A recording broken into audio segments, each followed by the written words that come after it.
नमस्कार जनसंवाद में आपका स्वागत है दोस्तों। सबसे पहले सभी देशवासियों को हैप्पी रिपब्लिक डे, देश के गणतंत्र दिवस की ढेर सारी शुभकामनाएं और बधाई, मुबारकबाद। लेकिन क्या वाकई में देश में गणतंत्र है, यानी क्या वाकई में देश हमारा लोकतंत्र है? ये आज गणतंत्र दिवस तो मनाया जा रहा है, लेकिन क्या वाकई में देश में लोकतंत्र बचा है? कमेंट्स माध्यम से अपने सुझाव दें। 26 जनवरी की ढेर सारी शुभकामनाएं। दरअसल पहले बड़ी अपडेट निकल के आई, अचानक भारत जोड़ो न्याय यात्रा छोड़ राहुल गांधी दिल्ली पहुंचे। बड़ी खबर निकल के आई है, वजह बताएंगे आखिर क्यों क्या कांग्रेस पार्टी न्याय यात्रा आखिर क्यों मचा है तहलका। दूसरी खबर निकल के आई, राहुल गांधी को हेमंता विश्व शर्मा की गिरफ्तारी की धमकी। अब असम ने सीआईडी को ट्रांसफर किया केस, क्या राहुल होंगे गिरफ्तार? बताएंगे इसके बारे में, कैसे भाजपा डरी हुई। और वहीं चौथी खबर निकल के आई है दोस्तों, जहां बिहार में खेला होगा, नीतीश कुमार ने फिर से पलटने के लिए संकेत, दिल्ली पहुंचे कई नेता। बड़ी खबर निकल के आई है, एक्शन में आखिर बीजेपी क्या कुछ फिर करने वाले हैं, इनके बारे में आपको बताएंगे। और इस बीच ईडी के ताबड़तोड़ समन के बाद हेमंत शर्मा का जवाब, बोले 31 जनवरी तक अब ईडी के रिएक्शन की बारी है। बताएंगे आखिर क्या कुछ खबर निकल के। और इस बीच शिवराज के बनाए नियम को मोहन यादव ने पलट दिया। एक बार फिर से मध्य प्रदेश में बीजेपी में फूट मस्ती नजर आ रही है। वहीं बिग ब्रेकिंग, जहां आखिर कैसे भगवान की तस्वीर दिखाने से नहीं भरेगा पेट, हैदराबाद में गरजे मल्लिकार्जुन खड़गे ने मोदी पर बोला बड़ा हमला। वह 26 जनवरी की पूर्व संध्या पर जम्मू कश्मीर में सुरक्षा का कड़ा प्रबंध, ये भी हम आपको बताएंगे। मुंबई में 48 घंटे में हालात बेहद खराब हो चुके हैं। अब राम कहा गया है कि राम ध्वज ले जा रहे परिवार को पीटा, बाइक रैली पर पथराव। आखिर क्या है पूरा मामला? और इस बीच महाराष्ट्र में शाकाहारी और मांसाहारी बच्चों की पहचान के लिए आईडी कार्ड पर हरे और लाल का निशान लगाया जाएगा। ये भी भेदभाव का एक नया खबर आया, एक करके बताएंगे। आज फ्रांस के जो राष्ट्रपति हैं वो आज भारत पहुंच चुके हैं, इसके बारे में आपको बताएंगे। लेकिन ईवीएम को कैसे हैक कर दिया है, खुद दिखाया है, डाला कांग्रेस पे, गया बीजेपी पे। दिग्विजय सिंह ने पोल खोल कर रख दी है, एक एक करके बताएंगे। लेकिन उससे पहले छोटा सा मैदान, अगर आपने चैनल को सब्सक्राइब नहीं किया, पल पल के अपडेट के लिए चैनल को सब्सक्राइब करना ना भूलें दोस्तों। दरअसल पहले बड़ी अपडेट निकल के आपको बता दें, राहुल गांधी ने आखिरकार अपनी भारत जोड़ो यात्रा को बीच में ही छोड़ करके दिल्ली आए। दरअसल आपको बता दें, सुबह असम से बंगाल में राहुल गांधी ने अपनी भारत जोड़ो न्याय यात्रा को पहुंचा दिया है, यानी पश्चिम बंगाल में भारत जोड़ो न्याय यात्रा की एंट्री हो चुकी। लेकिन कांग्रेस नेता राहुल गांधी कूच बिहार के बक्सीहाट घाट में एक छोटी सभा और जिला मुख्यालय में एक रोड शो करने के बाद उन्होंने महत्वपूर्ण कारणों से दिल्ली के लिए रवाना हो गए हैं। हालांकि उनके अचानक दिल्ली दौरे की वजह को लेकर भी आधिकारिक घोषणा नहीं की गई है। कांग्रेस नेता का कहना है कि पहले से ही ये कार्यक्रम तय था।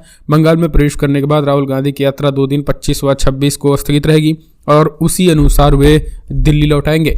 दरअसल आपको बता दें, पश्चिम बंगाल में कहा जा रहा है कि फिलहाल राहुल गांधी इस यात्रा को लेकर के, राहुल गांधी इस यात्रा में शामिल नहीं रहेंगे, यानी बंगाल में जब तक यात्रा रहेगी।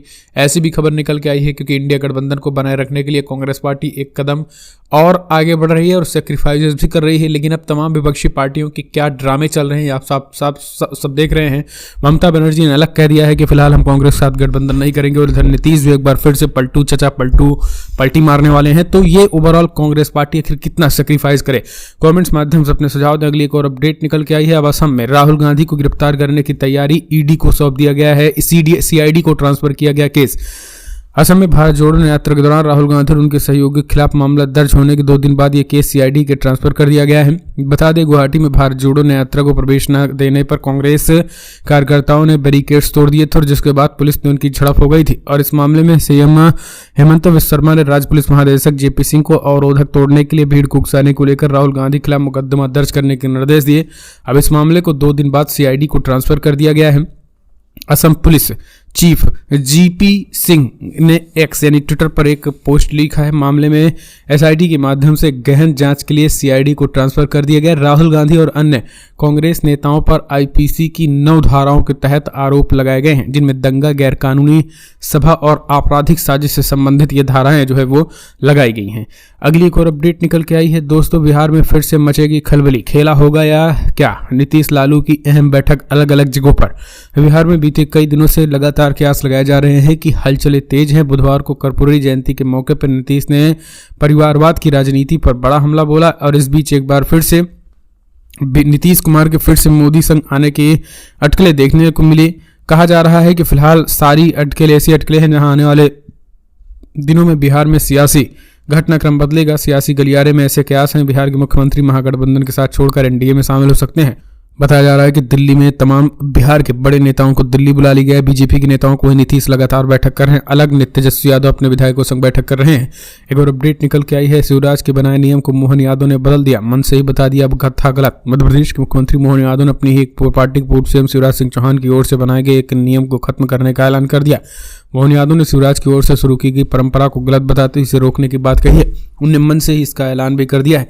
ये नियम मध्य प्रदेश के राज्यगान से जुड़ा हुआ है। शिवराज ने राज्यगान के दौरान खड़े होने का नियम बताया था, जो मोहन यादव को रास नहीं आया है। भोपाल के रविंद्र भवन में मध्य प्रदेश की सिविल सेवा परीक्षा में चयनित अभ्यर्थियों को नियुक्ति पत्र बांटने के दौरान ये ऐलान किया है। मध्य प्रदेश गान के दौरान जब अधिकारी खड़े हुए तो मोहन यादव ने उन्हें रोकते हुए बैठने का इशारा कर दिया और कहा कि राष्ट्रगान और राष्ट्रगीत की बराबरी मध्य प्रदेश गान या दूसरे गान नहीं कर सकते हैं। पूर्व सीएम शिवराज सिंह चौहान ने मध्य प्रदेश स्थापना दिवस के दौरान ऐलान किया था कि मध्य प्रदेश गान को राष्ट्रगान की तरह हम सम्मान दिया जाएगा। मुख्यमंत्री ने कहा कि राष्ट्रगान या राष्ट्रगीत समय पर ही खड़ा होना चाहिए, वो हम सब के लिए आदर की बात है, लेकिन एक परंपरा बन गई है जो हमारा मध्य प्रदेश गान बना अच्छी बात है। कोई विश्वविद्यालय का गान बनाता है, कोई कॉलेज का गान बनाता है, कोई संस्थान अपना गान बनाता है और नियम बनाने लगे तो राष्ट्रगान की तरह ही खड़ा होना ये कम ठीक है। एक और अपडेट निकल के आई है, भगवान की तस्वीर दिखाने से नहीं भरेगा पेट। हैदराबाद में मल्लिकार्जुन खड़गे ने पीएम मोदी पर कसा तंज। दरअसल कांग्रेस अध्यक्ष मल्लिकार्जुन खड़गे ने हैदराबाद में गुरुवार को प्रधानमंत्री नरेंद्र मोदी पर तंज कसते हुए कहा है कि भगवान की तस्वीर को दिखाने के लोगों को पेट नहीं भरेंगे। उन्होंने कहा है कि जब कोई संकट होता है तो प्रधानमंत्री मोदी पाकिस्तान, चाइना या भगवान का नाम जैसे बहाने लेकर आते रहते हैं। इस दौरान मल्लिकार्जुन खड़गे ने तेलंगाना में पार्टी की जीत का उल्लेख करते हुए कहा है कि हजार बर्क लिखे गिरे लाख आंधियां उठे, वो फूल खिल के रहेंगे जो खिलने वाले हैं। उन्होंने स्पष्ट एक तरीके से निशाना भारत जोड़ो यात्रा को लेकर जिस तरीके से राहुल गांधी की सभाओं को रोकने की कोशिश की जा रही है, उनकी यात्रा को रोकने की तमाम कोशिशें की जा रही है, लेकिन राहुल गांधी एक बार फिर से चमक कर उठेंगे।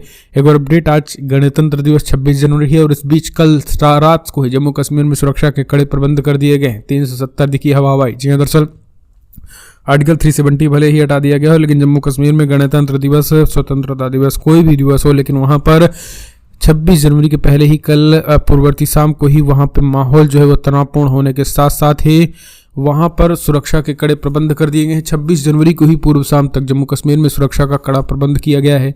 ये सिचुएशन है और पूरी तरीके से जो है वहां पर व्यवस्था टाइट कर दी गई है। एक और अपडेट, मुंबई में 48 घंटे में माहौल बिगाड़ने वाली 9 घटनाएं। रामध्वज ले जा रहे परिवार को पीटा, बाइक रैली पर हमला और पथराव। दरअसल आपको बता दें, मुंबई के मीरा रोड सड़क पर गाड़ियां लाइनें लगी थी, आसपास 100 से 150 लोग की भीड़ थी। तभी कुछ लोग गाड़ियों के कांच तोड़ने लगे, ये अल्लाह अकबर के नारे निकाले।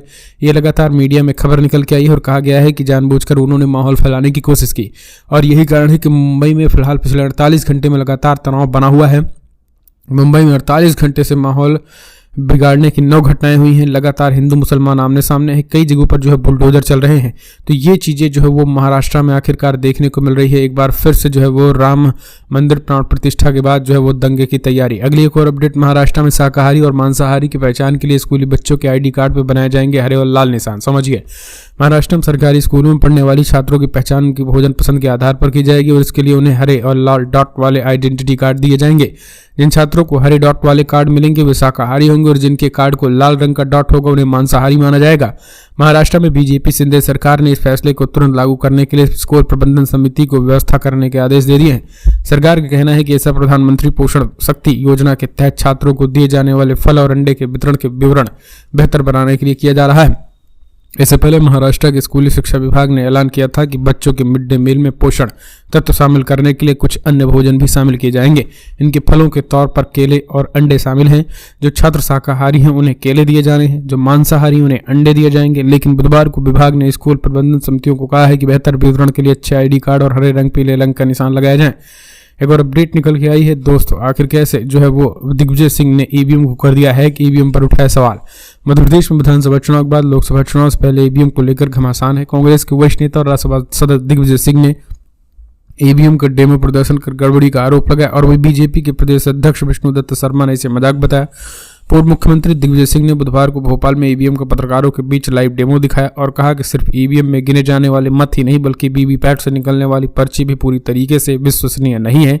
इस दौरान दिखाया गया है कि बटन किसी भी चिन्ह पर दबाया जाता है और पर्ची किसी और चिन्ह की निकलती है। दिग्विजय सिंह ने मीडिया के सामने ईवीएम एक्सपर्ट अतुल पटेल से पूरी मतदान प्रक्रिया का डेमो दिलाया। सिंह ने कहा है कि 140 करोड़ आबादी वाले देश में जहां 90 करोड़ मतदाता हैं तो क्या हम ऐसे लोगों के हाथ में यह तय करने का अधिकार दें। तो इस तरीके से जो है वहां पर लाइव डेमो उन्होंने कांग्रेस पर मतदान किया, लेकिन बीजेपी का पर्चा निकला। तो सीधे तौर पर जो है वो ये चीजें यहां पर देखने को मिली, जिसके बाद से तनाव बढ़ गया है।